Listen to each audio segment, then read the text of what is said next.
This is SILL Talks, episode 7.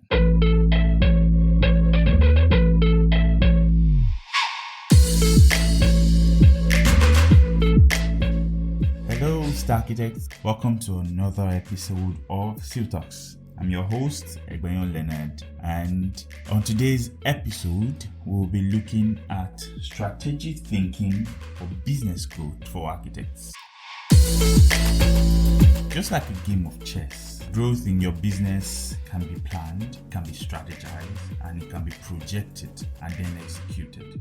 What strategic thinking does basically is to clear your mind as an architect and allow you to focus on creating systems that are operational and effective.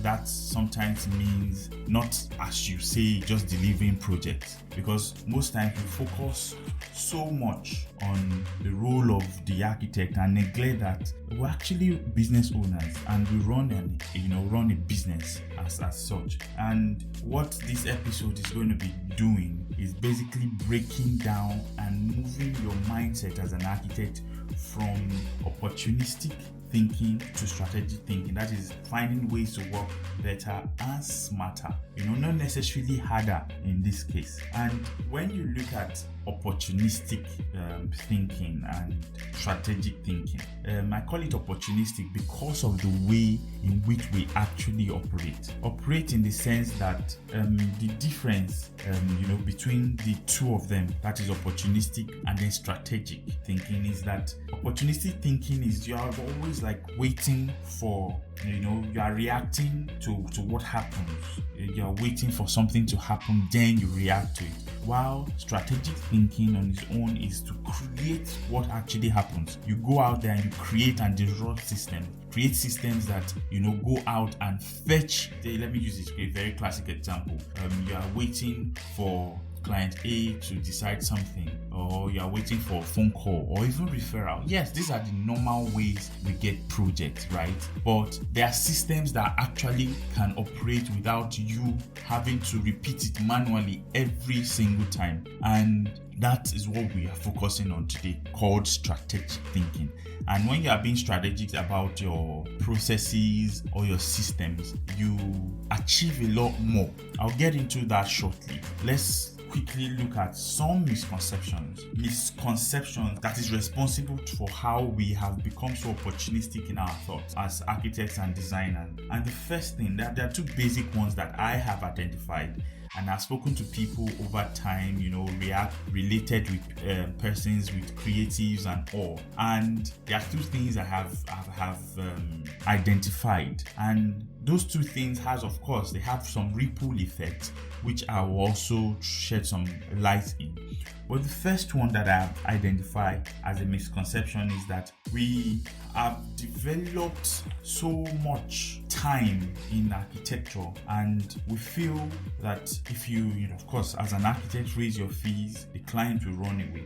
And that, if we charge more, we risk losing the particular project or upsetting our clients. Now, that is the first misconception that has driven us to act as if we do not actually value our work. Now, let's look at it this way. Being afraid of the figure to charge the client, does that not boil down to the fact that we do not value what we create?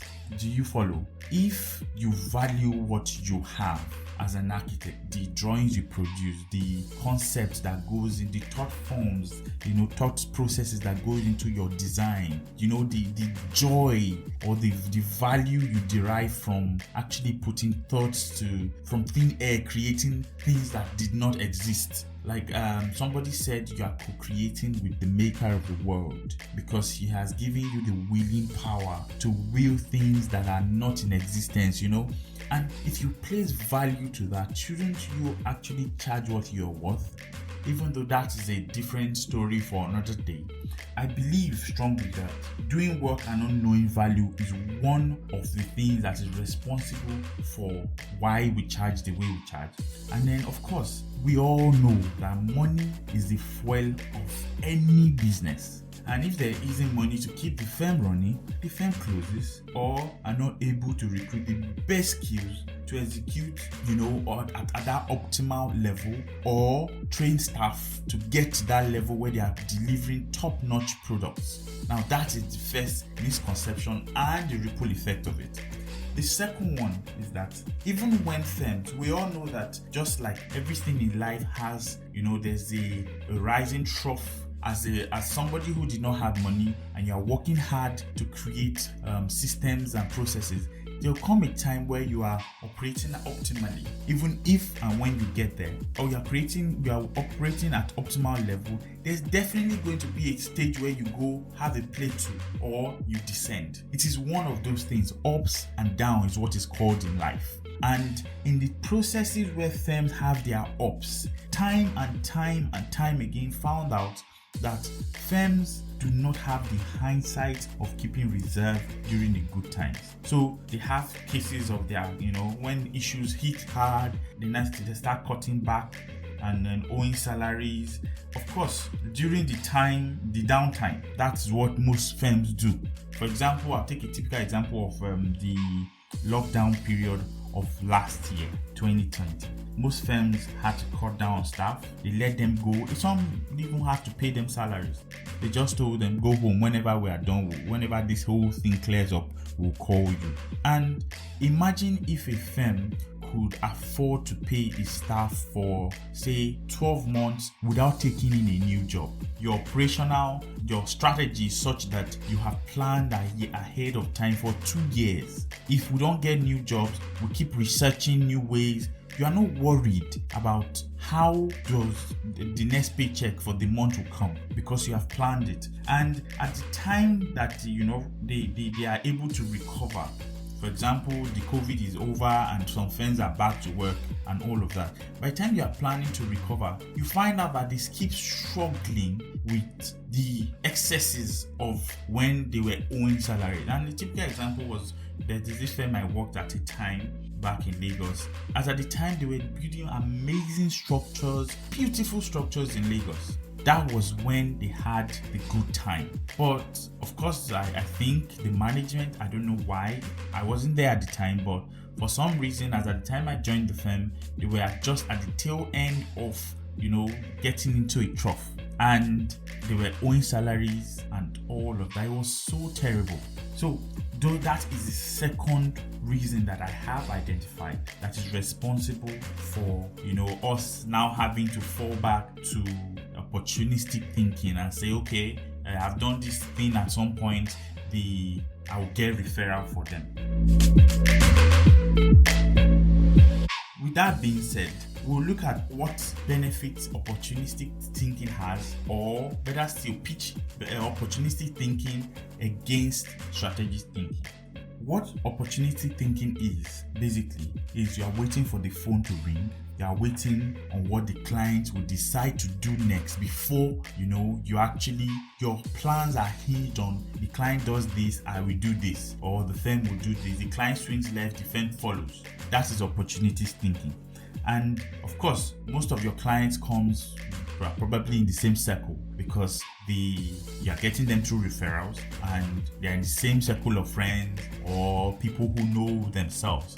So one thing affects, you talk to, maybe something happens with one client, sometimes it has a ripple effect on the other set of clients that you have. And because you are always in the circle, they tell themselves, this is how much X, Y, and Z charged me. And then your relationship with A translates to B, C, D, E. And because of that, you are afraid to change your fees, you're afraid to charge, and inevitably, if you continue like that, there is high tendency that your firm will not grow. And then you may end up being frustrated and you start cursing architecture. Architecture is not your problem. It is you who decided to manage architecture that way. People still complain people have been complaining since the beginning of architecture in Nigeria. And they will still complain even in 2000. The truth is, how are you able to strategically, program yourself and create systems that work? Now, on the other flip side of the strategic thinking, what it does is because your mind is clear, you are focusing on, as we go further, I'll explain how you can do that. That is what we've practiced, and that's what we keep practicing.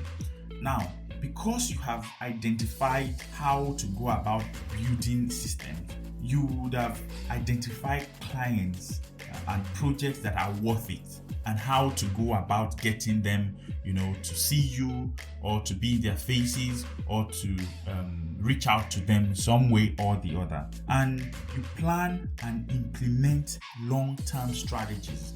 There's a long term, there's a medium term. Every action is more like habit. As an architect or as a firm, everything you do forms your habit. How you deliver your projects, what are the clients talking about you? How do they relate with your brand? How do they see your business? What emotions do they have when they think about your work? Now, all of that are the actions you take to form your medium, long-term and short-term goals. Also, because you are more confident and you value your work, if you are strategically deliberate about your actions and habits of the firm, because you are confident, there's tendency for you to want to raise your fees and charge better. And when you do that, you will definitely make more money. And since that keeps the fuel or keeps the lights in your office running, your staff will be happier, they will learn more, they will be able to create better architecture. And there are always clients, constantly, and we have spent so much years studying and focusing on architecture that, becoming an architect takes years and all of that of training, focusing on how to be the best in what you do.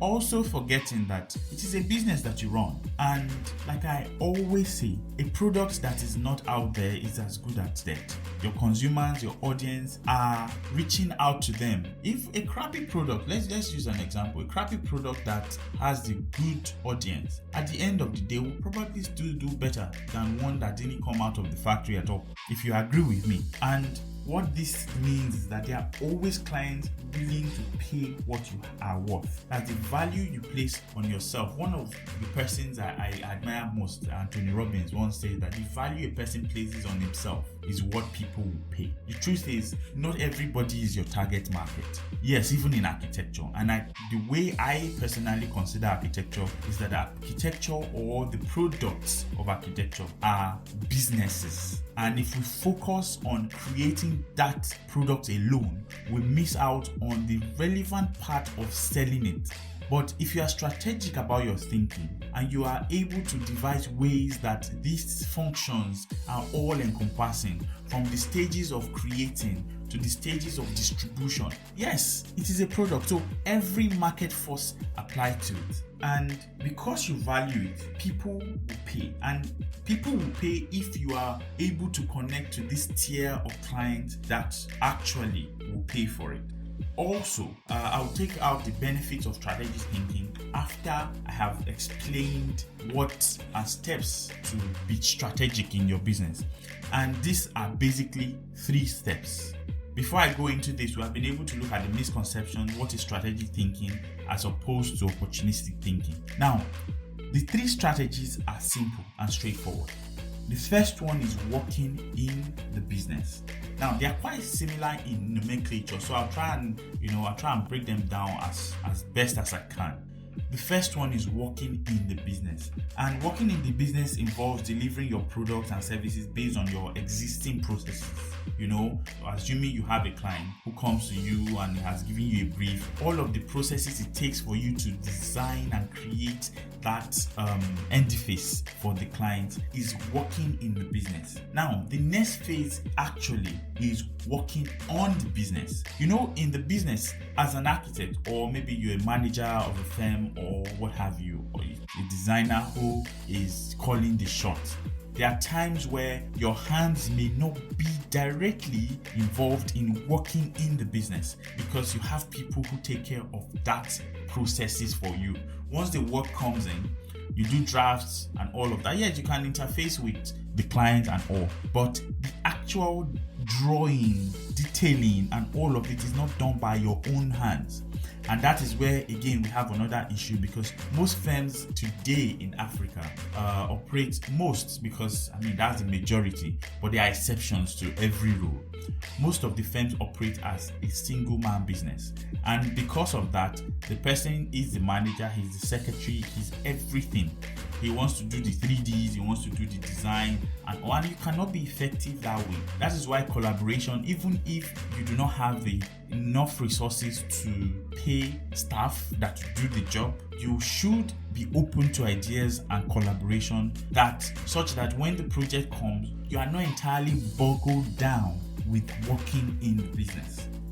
Now, the next stage is working on the business, and this means finding new ways to improve on the current processes in order to create better levels of performance. Now, what this means is this. Let me find a very typical example that we have been able to do to differentiate working in the business and working on the business.